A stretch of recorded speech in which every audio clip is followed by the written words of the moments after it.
One of the most common questions about recruitment that we get at Volunteer Toronto is, do we need position descriptions? Yes, absolutely, for sure, and definitely. For volunteers, the title of volunteer in your organization may not be clear enough to dictate the requirements of the role. There's nothing wrong with giving meaningful titles to volunteers, as long as it comes with a specific set of instructions and requirements in the position description. Position descriptions can also be a great way to communicate how the particular role contributes to your organization's mission, which can help motivate and inspire your volunteer to do good work. So yes, we need position descriptions, especially for volunteers. So how does a position description help with recruitment?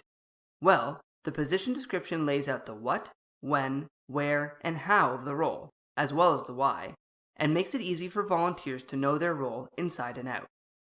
It's also handy for volunteers to refer back to when there's something they're unsure of or if they feel they're doing work beyond the scope of the role. One of the best ways to create a position description that will help guide the volunteer's work and make recruitment easier is to employ job design theory.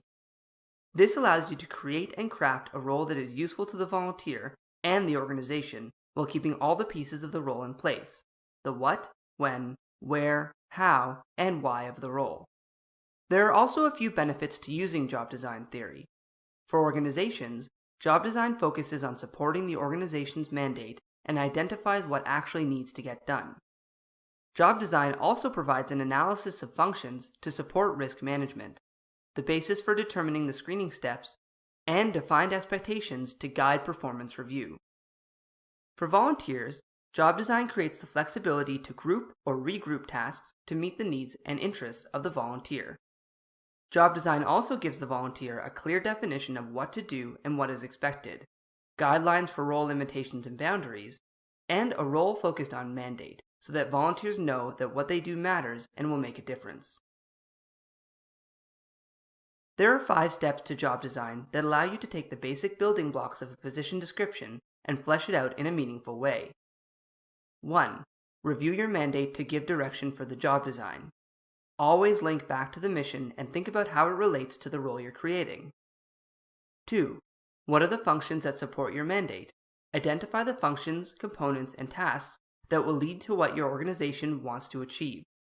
Think about what your organization does, how it does it, and what the specific tasks are to do it.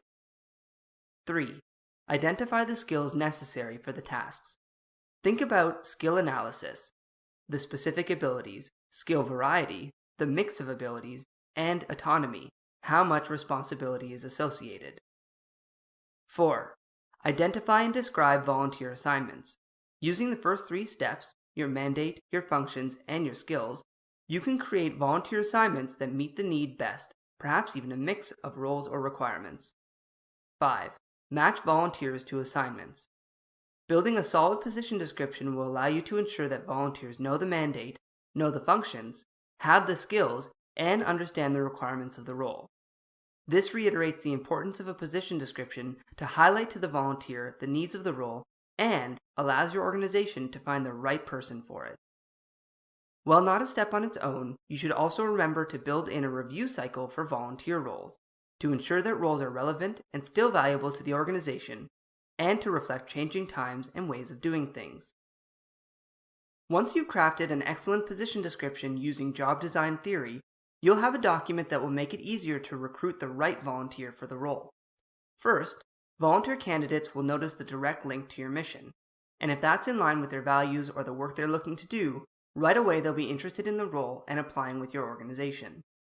Next, volunteer candidates can identify the specific skills you're looking for, and then the way those skills are utilized in the role. Essentially, the position description becomes its own screening tool to make the recruitment process easier for you and the volunteer.